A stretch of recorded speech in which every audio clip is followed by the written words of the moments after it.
Welcome back. Episode 558 of War and Pandemic begins now, Thursday, December the 3rd, the year of our Lord 2020. Broadcasting live from Capitol Hill. Greg Manns, Jack Maxey, Raheem Kassam, Stephen K. Bannon on special assignment again today. Will be back with us shortly. Don't worry. I know a lot of questions going on in the live chat, including my favorite one, which was, where is it? I want to pull it up here. Did War Room fire Bannon? No, we wrestled the microphone away from him and banished him into the corner. No, Steve's working on a bunch of things right now.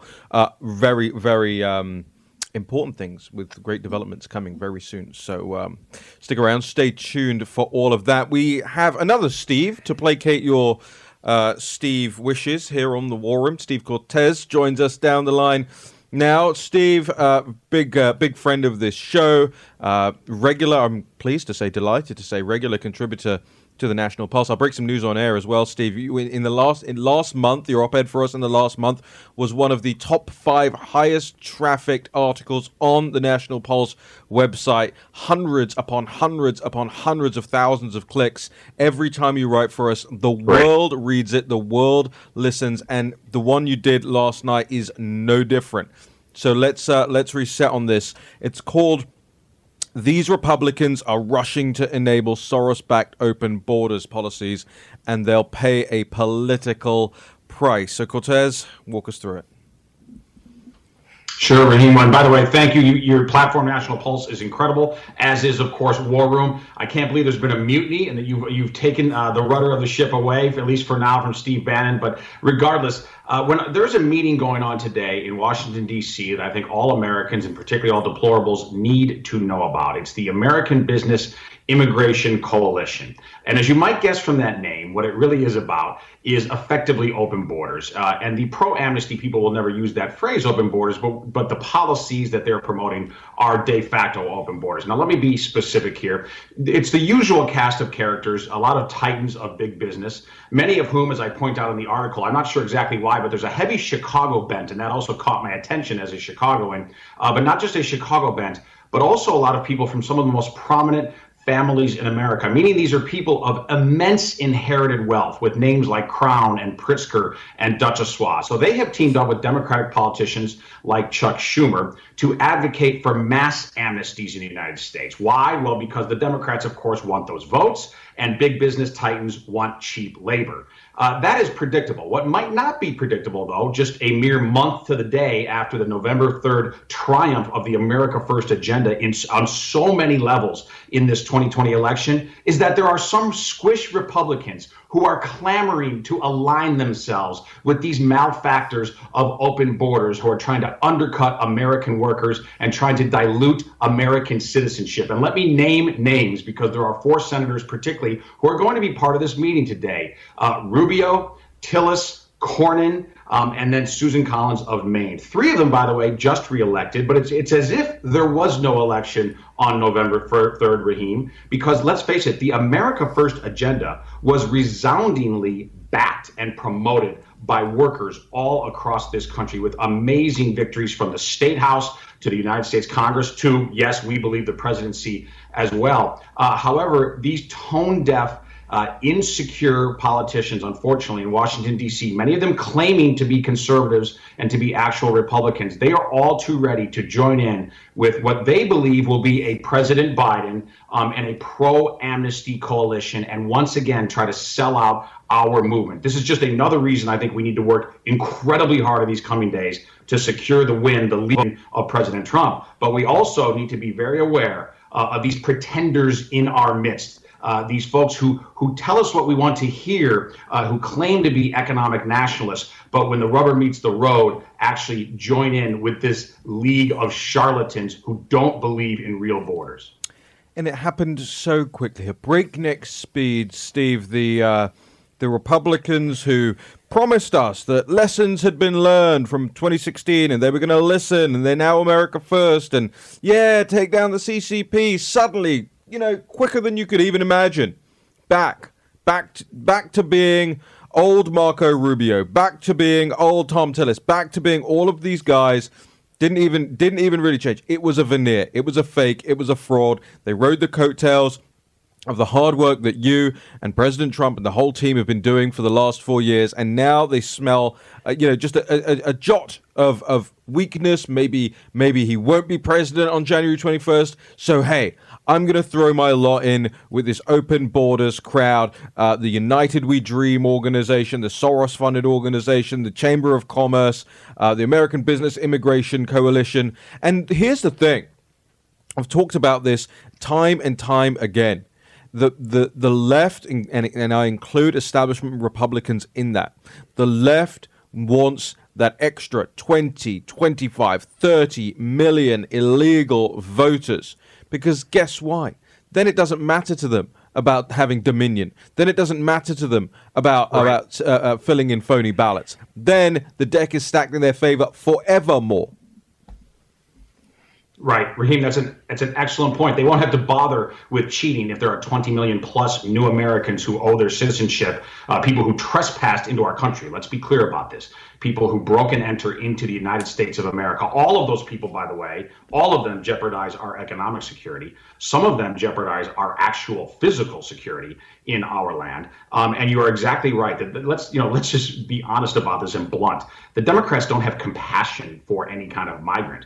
What they want are the votes of 20 plus million people. And what big business wants is cheap labor. It's what they've gotten before President Trump in recent decades. It really gave rise to the entire populist nationalist movement, the America First movement, and President Trump. And let me be clear about how out of step these people are with the American people. There was polling done by Zogby during this election on November 3rd and November 4th, exit polling. And they asked the American people, do you believe that immigration, legal immigration, should be restricted while joblessness remains high because of the China virus, because of the pandemic? 76% of Americans said yes, in the affirmative. It just makes common sense. And by the way, though, Raheem, you're a student of polls. We can't get 76% of Americans in this highly polarized country to agree that it is December right now. Right. So to get 76% is really stunning, that kind of a supermajority. And I would also point this out. I think it's important as an Hispanic, because I think a lot of these squish Republicans, they think that they're somehow pandering to Hispanics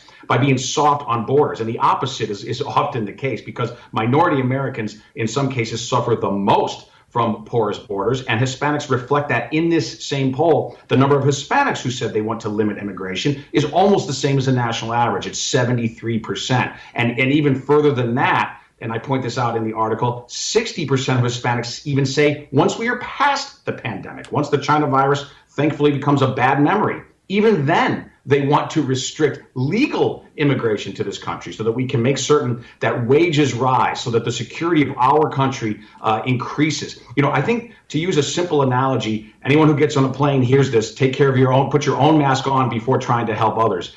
Look, tolerating illegal immigration is always a bad idea in this country, but it is a dreadful idea in a time of pandemic. When this country is right now recovering, thanks to President Trump, recovering via the Trump boom 2.0, but still not fully back on its feet. The idea that we would legalize and welcome not just the tens of millions of illegals who are already here, but also entice many to flood our borders. It's the worst idea I can possibly think of. And the fact that any politician with an R after his or her name is willing to attend this meeting today is absolutely despicable. We need to call them out. And I would go further than that. We need to primary them when the time comes. And this is the political consequences, the political price that you're talking about. Steve, I really appreciate and I sat there, and I want people to know this, that once a certain date threshold passes here in Washington, D.C., it's no longer feasible to have a martini after the afternoon show. It has to be a hot toddy.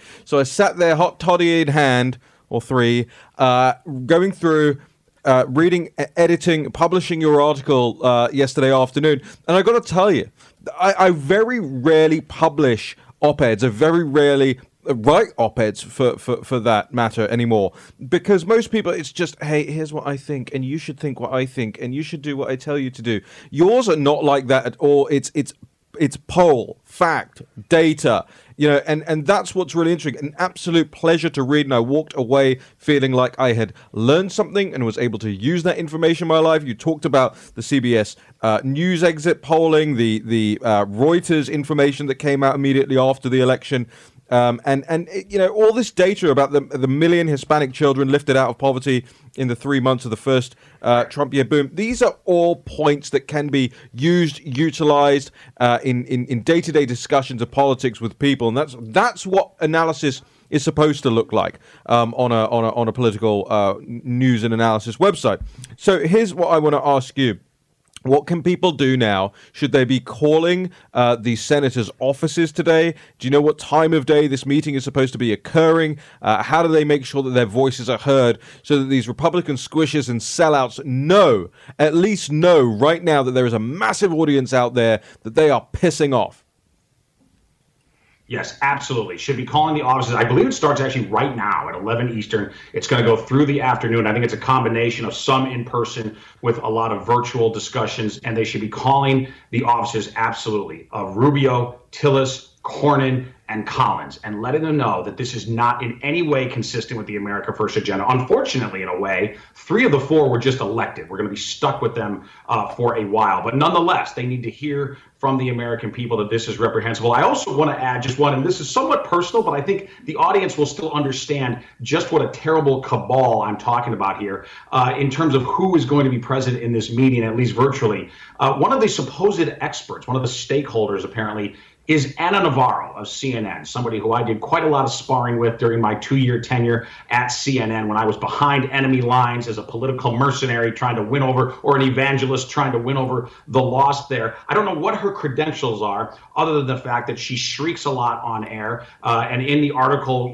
you were kind enough to put a really fun and away photo up of she and I arguing on CNN once. The photo is funny. What isn't funny is what we were actually talking about. I was talking about Ranil Singh, who was a cop, a legal immigrant to the United States, who kissed his wife and baby goodbye to go out on patrol, and he never came home because he was killed by an illegal migrant who had been previously deported from this country in the so-called sanctuary jurisdiction of California. I was talking about his story, that absolutely tragic story. It was just after Christmas a few years ago. I was talking about it on CNN. And Ana Navarro was so bored with my commentary and so indifferent to this very real human suffering that she started filing her nails on national television. So apparently those are the credentials needed to take part in the American Business Immigration Council, which advocates for open borders, which is supported in part by George Soros's money. And that's where Republican senators are going to do. It's not my job to tell the president, of course, what to do, but the president has been firm, thank God, on this issue all along. I would love it if he would say something about how disgusted he is by this activity in Washington today. And I also want to point out, this president who has been building a wall, this president who wants us to move to a merit-based immigration system, won a larger share of minority vote than any Republican in 60 years. He won half of the Hispanic vote in Florida. That's according to CNN, not me. He won 40% of the Hispanic vote in Texas. That's according to Reuters. So my point is, not only is it the right thing to do to insist on strong borders and economic nationalism, but it also works politically, and it works especially with minorities, which will drive the left nuts. But that's the reality. Steve, we're going to keep you over for another segment, right? All right, perfect. Perfect. We've got a quick break coming up here. I know Jack Maxey wants to get a few comments, questions in as well. Greg Manns, also, we're trying to get Greg Manns to speak more here on the War Room. He's getting there. I keep saying the audience loves you, Greg. You've got to love yourself as well. All right, we're going to be back very shortly here on the War Room. Steve Cortes, Raheem Kassam, Jack Maxey, Greg Manns. Take that action in the break. Why don't you go into Google, go to those 4 senators, the link's up on the live chat. Call them. Tell them. We know.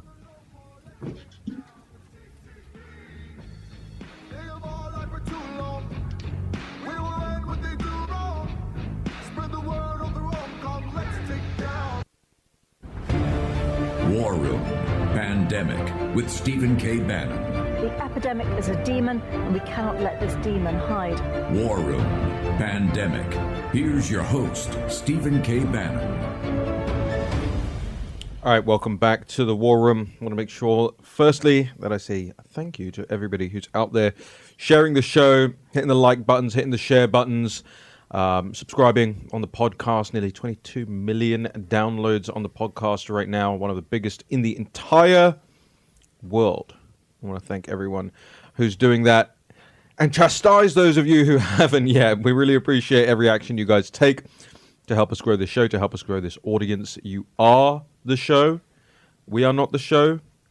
Stephen K. Banner's on special assignment today. You got Raheem Kassam, Jack Maxey, Greg Manns here in studio. Steve Cortes returns down the line with us. I want to throw it over to Jack Maxey. I know you have a comment, question or two for Steve. No, Steve, it's just that whenever we have this discussion about immigration and amnesty, and I particularly get appalled with the H-1B1 visas, number one, these wealthy individuals who run these companies and their allies in the political establishment are betraying average Americans for only one reason: money. The story never changes. They betrayed the Son of God for the same reason, and they're betraying the citizens of America for the same reason. And when we talk about this H-1B1 visa program where we're bringing over educated people from foreign countries, this shouldn't be a debate. This should be the moment where we indict the educational establishment in this country, and we ask them why it is that we have to go to India to find an engineer when we produce thousands of people with folklore degrees every year who get their tuition paid for with taxpayer money. The same administration, who wants to be in power, are talking about providing amnesty for any of these student loans. So we're going to continue to have this broken education system while bringing in highly educated people from other places and just continue to run these propaganda mills that produce people without skill sets. To me, it is appalling. We should be using these opportunities to highlight their failures and fight back. I mean, there's a simple infantry tactic. When attacked, counterattack. And we should constantly be on the counterattack. Right. And Jack, I know you do, and that's what I'm doing here. It's what all of us need to do. By the way, during the break, I was already getting some notes from people telling me they were calling those senators' office. So bravo, please light them up today. Let them know that we detest what they are doing right now and how quickly, it's not just that they're selling us out, but how quickly they're doing it. You know, only a month in, they're already selling us out on this. But look, I think this is important too. I want to be clear here that I'm in favor of immigration done properly. My own father immigrated to this country. Too. Immigration done right is a great benefit to the United States of America. But illegal migration, mass trespassing, porous borders are a scourge upon this nation. And I also want to be clear. I want to quote from this American Business Immigration Coalition to make sure that you know just how open borders they are. I want to quote from their own website. They say, quote, "A path to citizenship for undocumented," I hate that word, I'll digress for a second, but for undocumented adult workers currently living in the United States. So they are clearly for mass amnesty. I hate that word undocumented because it makes it sound, Jack, as though some paperwork is out of order. No, you're not undocumented. If you break into my house in the middle of the night, you're not an undocumented visitor. You are a burglar. You are a thief. You're a so target. They're not undocumented. But the point is, this group is fully in favor of all-out amnesty. And to your point about worker visas, I think there, too, we've got a lot of work to do if we can indeed secure the win, the legal vote win of President Trump. A lot of work to do in the second term on worker visas. But also, here's the great news, and here's what these feckless politicians, these cowards, are ignoring, is the record of Trump's first term. In 20, include these statistics in my article, because, you know, as Raheem mentioned, I don't like to just sloganeer. I like to put data and facts in there. Like you, Jack, I come from Wall Street, a place where we have to numerically prove opinions, or at least try to, right, our theories. And if you look at 2019, the last pre-pandemic full year of a thriving economy in our country before the China virus unfortunately arrived on our shores because of the malfeasance of the CCP. Well, 2019 was the best year for American workers by a mile, and that's not my opinion. 6.8% wage growth overall, the biggest in American history by a lot. Even better than that for working class people. Blue collar wage growth 9%, minority wage growth in the 7%. They did even better than the average. So my point is, we know that the America First approach works, of secure borders, toughness in trade, relief on regulations and taxes. This is the formula that creates prosperity for all Americans, but particularly so for working class people, the people who lagged during the corporatist globalist era of both George W. Bush and Barack Obama. So we know that it works. We know that it's already working again right now, the Trump boom 2.0, this amazing economic renaissance, which has been flourishing across this country throughout the summer and the fall. It can continue to accelerate into a second Trump term. The thing that would pour cold water all over the wage gains of American workers, and particularly working class folks, blue collar laborers, would be exactly this kind of an amnesty. Not only because, again, not only does it regularize all those tens of millions of people who have broken our laws and are already here, but it obviously incentivizes untold millions more to come. When you promise them, for example, not just amnesty and the right to vote, as Joe Biden has, but also on top of that, generous government benefits like taxpayer-funded health care. This is madness. It would vaporize our borders. No Republican should give even one iota of attention or consideration to these kinds of policies. And I, for one, am sick of some of these politicians riding President Trump's coattails when it's convenient for them and trying to glom onto our America First movement when they believe there's political expediency, but then stabbing us with an economic knife in the back the very first second they get, that they can align themselves again with radicals like Chuck Schumer and Ana Navarro and enjoy the patronage of these incredibly wealthy captains of industry who have inherited, in large measure, have inherited their wealth, people like the Crowns and Pritzkers and Duchossois of Chicago.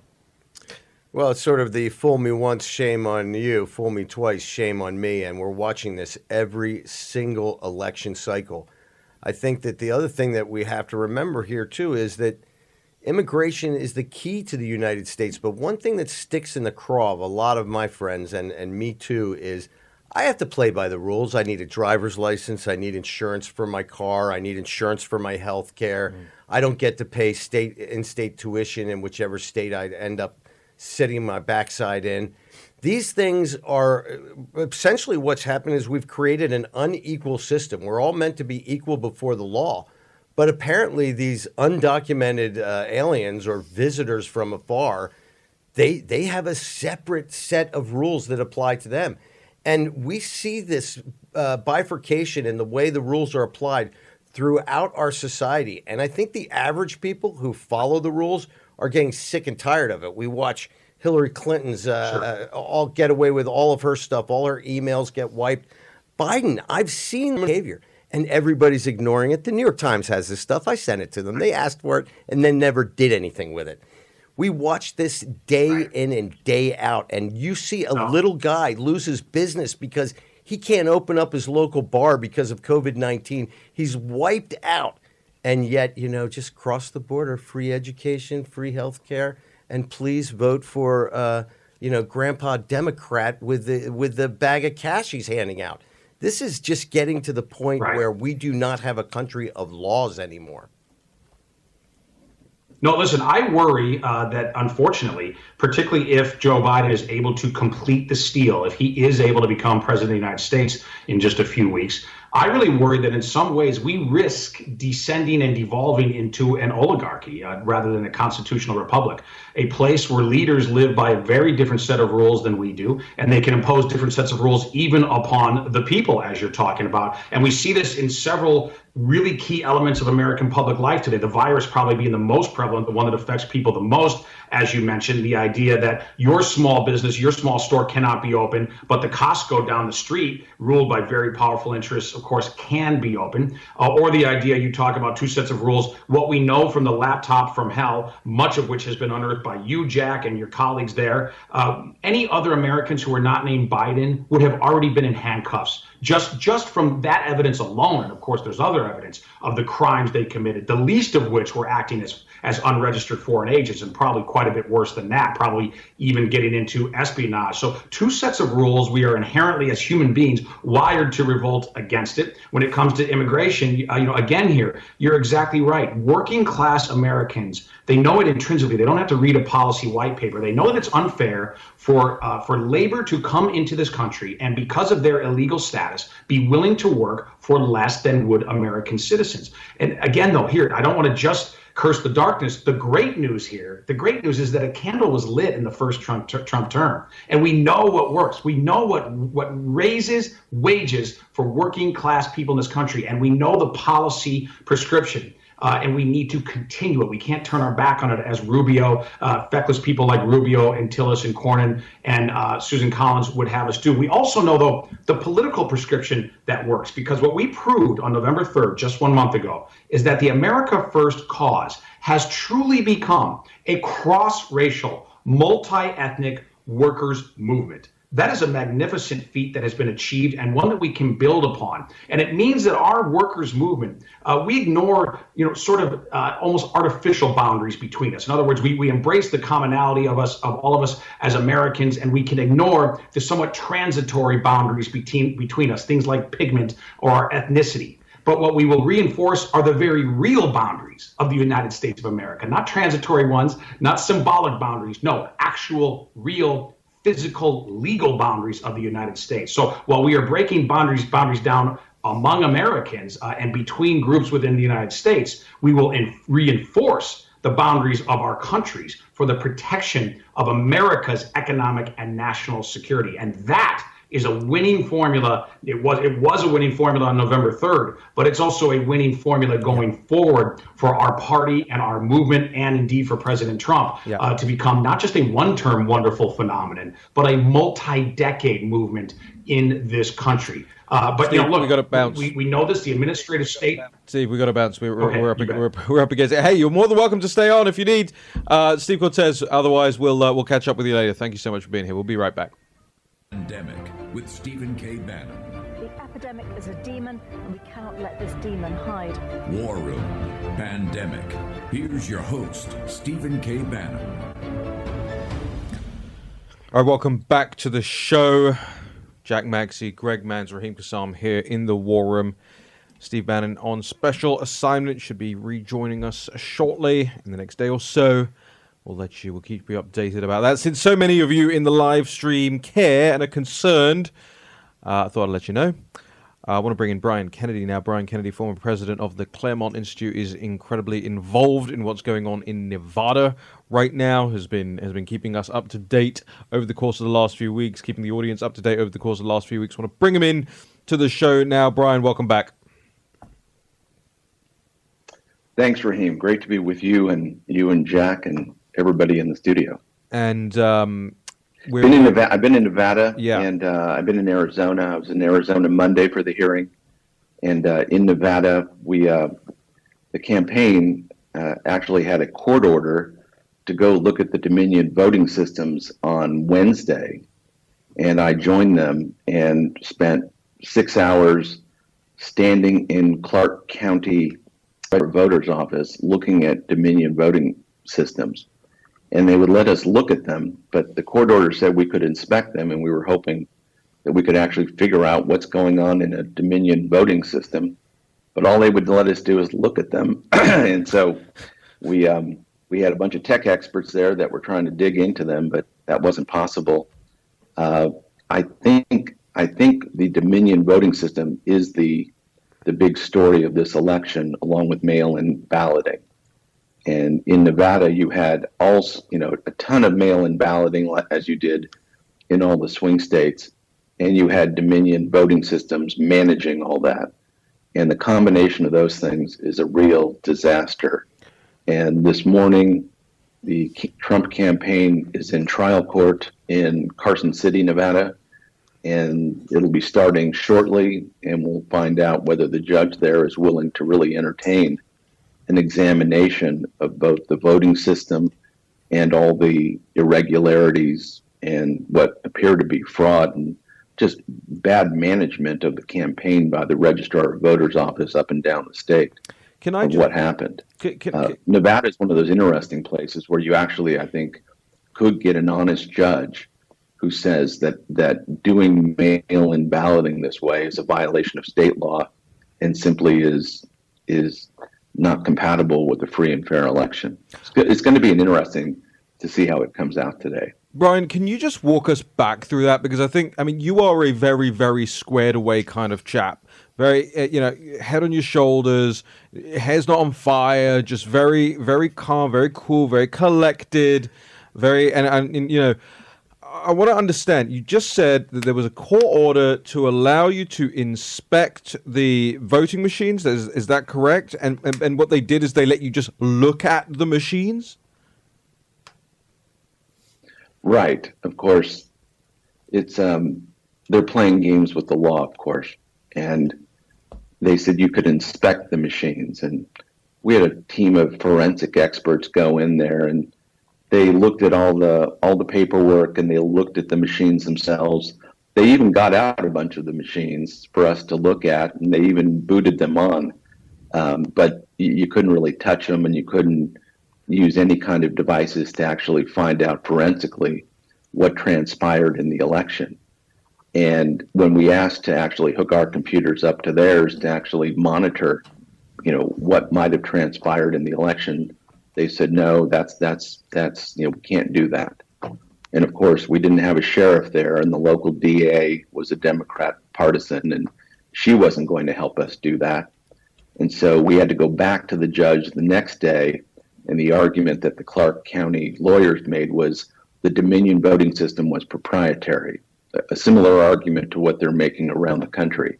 And so there is this system that no one could look into anywhere in the country because it's proprietary, and they're the people who manage our elections. So the management of our elections in 28 states, including all of the swing states, is a black box owned by a foreign company. Now, the average American will hear that and think that is absolutely insane, which it is.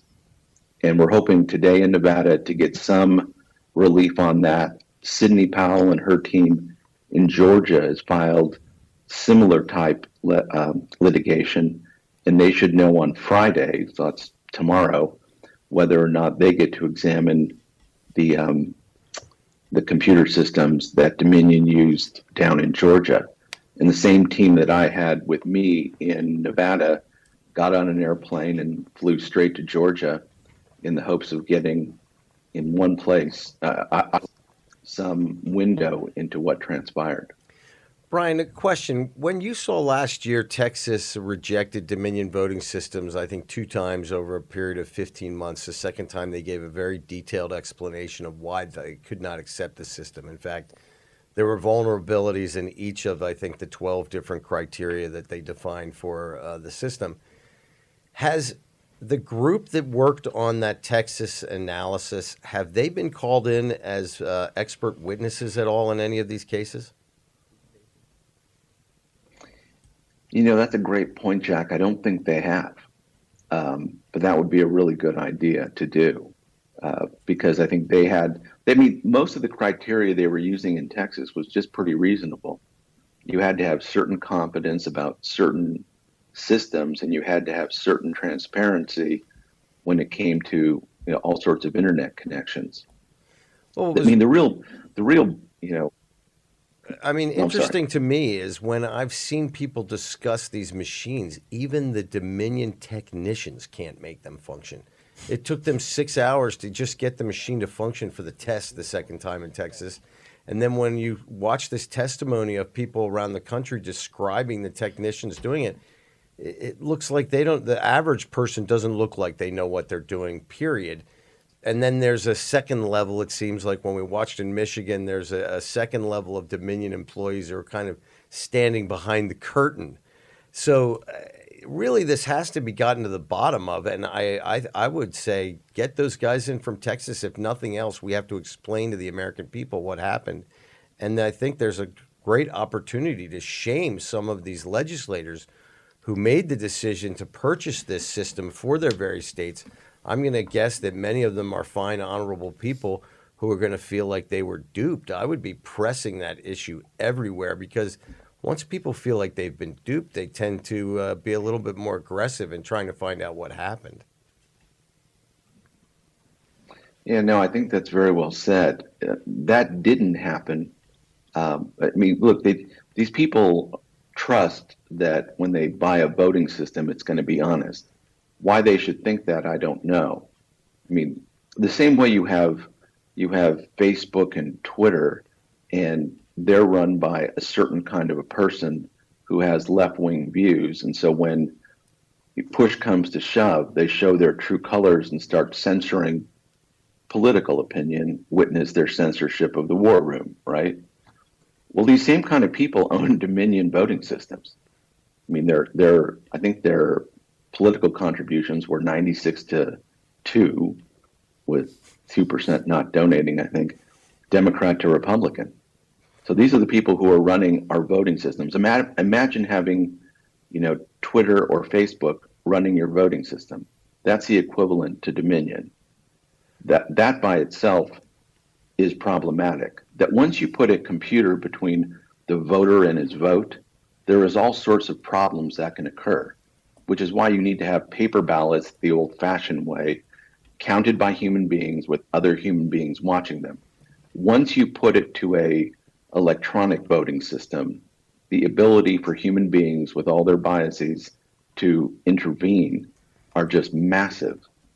And so that to me was the real disappointment in all this, that there weren't elected officials who had more common sense about how these things should operate. And that's the real travesty, I think, in this election, that didn't go on.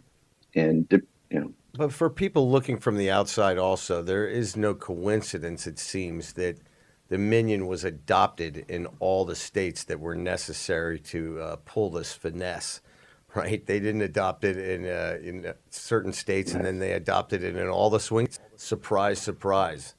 I don't know. Listen, Brian, I got to tell you, for our audience, having you on is such a great honor. You're such a brilliant mind, and I think it should encourage people to know that we have men like you who are on the front lines trying to sort this thing out. I have a lot of confidence in you, and can't thank you enough for what you're doing to try and save the republic. We need more people like you to stand up and do their part. And Brian, just give us an idea of where you're headed. I think you said you're headed back to Nevada in the coming days. Yes, back to Nevada, then back to Arizona. I think we could have a breakthrough in Arizona too, when it comes to looking at the Dominion voting system there. So between Nevada and Arizona, that really is the thing I'm trying to focus on, because I think the election was stolen in both places, and I'd like to get to the bottom of it. Brian, where can people follow you, follow your work? On Twitter, I'm Brian T. Kennedy 1, and on Parler, I'm at Brian Kennedy. All right, fantastic. Brian, thank you and again. And then there's the Go ahead.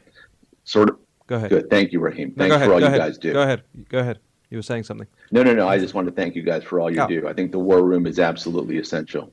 You don't need to thank us. Thank you for being here. Brian Kennedy, once again, just incredibly smart man. We'll get more updates from him in the next coming days as well. I want to line up clip 2 here if we can, Vish. And Vish, when you've stopped texting, can we line up clip 2 here and the Real America's Voice team? Because I want to get Jack Maxey's take on this. Saw this clip on social media this morning, and I thought it was just so incredible, talking about men standing up to fight for the republic. It gave me such great hope to see ordinary people out there trying to put together a response to incredibly tyrannical orders from their local governors. Let's roll the clip. The details on why the judge said no. Here on this cafe. Tavarius, is everything okay? Okay. My government leaders have abandoned me. Are you the owner? $4 trillion of stimulus money. They gave it to who? Special interest groups and campaign donors. I'm Dave Morris. I own the place. So what's going on? What's going on? You know what's going on. Tell me. You tell me. Hey, we got a government that has taken the stimulus money. They gave it to special campaign donors. They gave it to special interests. They abandoned me, and they have put me in a position where I have to fight back. Okay? So do you feel that this is the right thing to do? Absolutely. I feel everybody needs to stand up. Hey, listen, there was enough money to give every family in this country $20,000 to go home for 2 months. They chose to give it to special interests and campaign donors, the Kennedy Space Center, and they abandoned us. So you could have given me money. I'd gladly walk away for 60 days and let this virus settle down. I'm not going to do it alone. Okay? Are you going to continue to violate the state's orders and stay open? State order. This isn't an order. This is a conspiracy. This is a tyranny. What do you want to tell other restaurant owners who... Wake up. Stand up. This is America. Be free. I got patriots coming out supporting me. Jack, did you coach that guy up? No, but this is the frustration that the American people feel, and I think that it's important that we acknowledge that this guy is not alone. There are millions of people like him. There are millions of people who've done their part and seen their lives destroyed And yet they're going to watch someone like Kelly Loeffler cruise around in her Hermes scarf with her $1 million a year money on Wall Street, and nobody's looking out for this guy. All right, we'll get back to Jack Maxey's thoughts on that after this short break.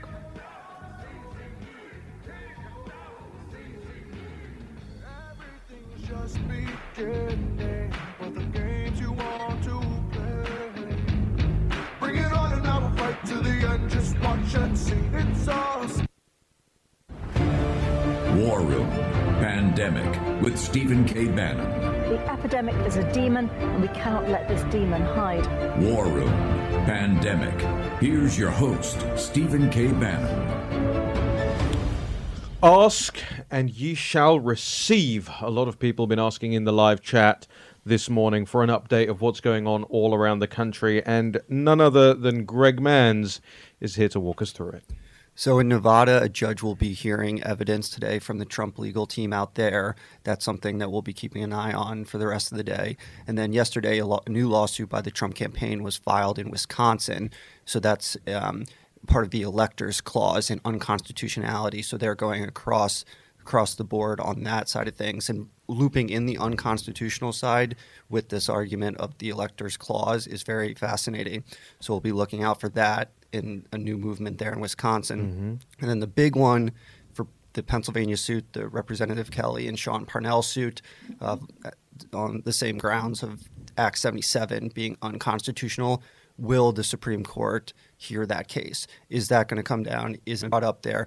And just remind people what Act 77 is. So Act 77 was the argument that mail-in ballots are legal in Pennsylvania because it was passed by the state legislature, signed into law by the governor. Yeah. However, the argument is that it should have gone to a referendum for the entire state to vote on before that could actually become law. Right. And of course, you've got the big, you've got what's going on in Georgia today. With Mayor Giuliani. Yep, Mayor Giuliani and the legal team will be down there in Georgia. That is currently underway, the hearing, and then their component of the hearing will start this afternoon. Start at 1 p.m. this afternoon. And then we also have, we're going to bring in David Kallman here from the Great Lakes Legal Center because he has a new hearing that's taking place. We're just getting word of it at 3 p.m. today. David, welcome back to the show. Great to be with you again. Hey, so walk us through. You just walked out. You got some new news about what's taking place this afternoon. Run us through it. Yeah, there's two things going on. First, if you recall last week, our Supreme Court denied our request for an injunction to stop the certification of the vote in Michigan. And the only reason they denied it was because the certification had already happened. But a number of the justices wrote concurrences in the order and said we should go back immediately to the trial court over this issue in our Constitution, the new constitutional amendment that allows us to ask for an audit of the results of an election. So we did that. We filed Wednesday afternoon before Thanksgiving. And then the trial court has set a hearing for today at 3 o'clock.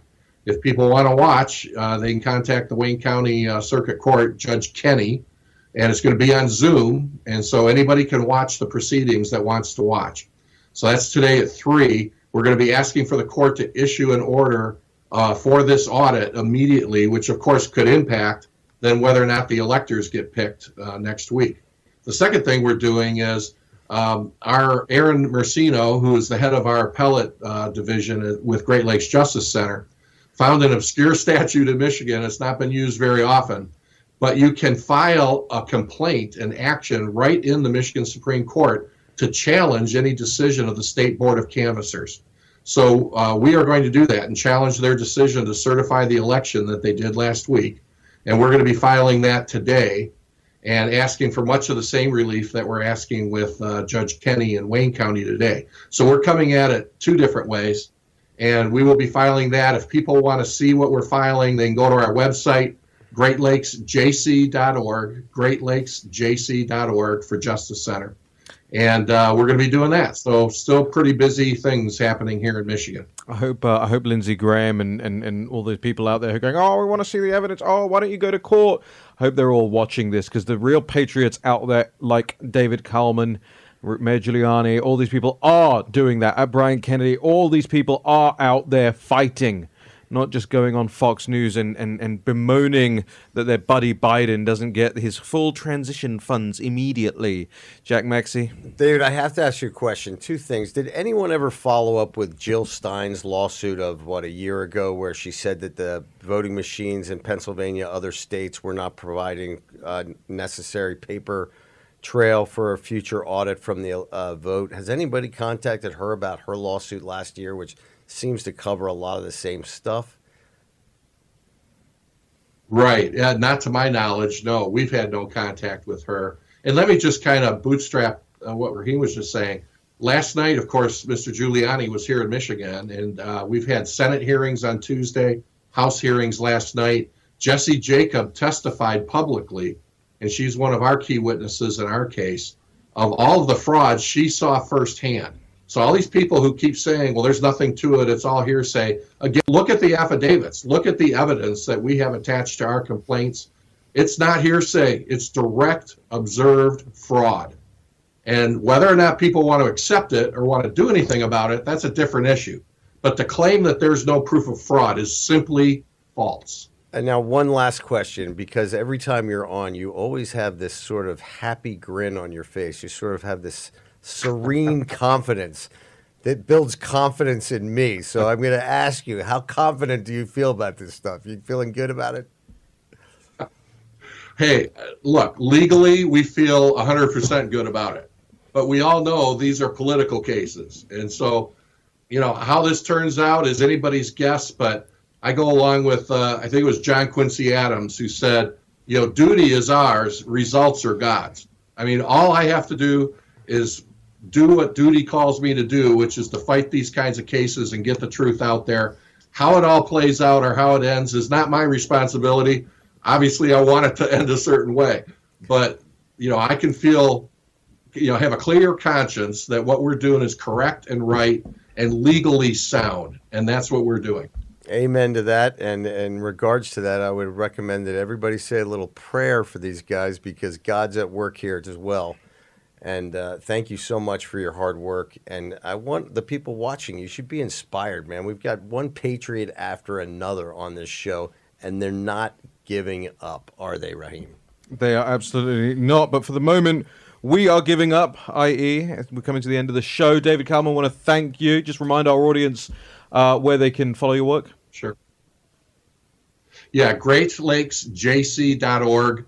And again, for this afternoon, be looking for our complaint that we'll be filing in the Michigan Supreme Court. It'll be posted later today. And Greg Manns will be watching along with that at 3 o'clock today, bringing you the latest. Jack Maxey, you'll be back at 5 o'clock today. I'll be on Real America's Voice at 3 p.m. today.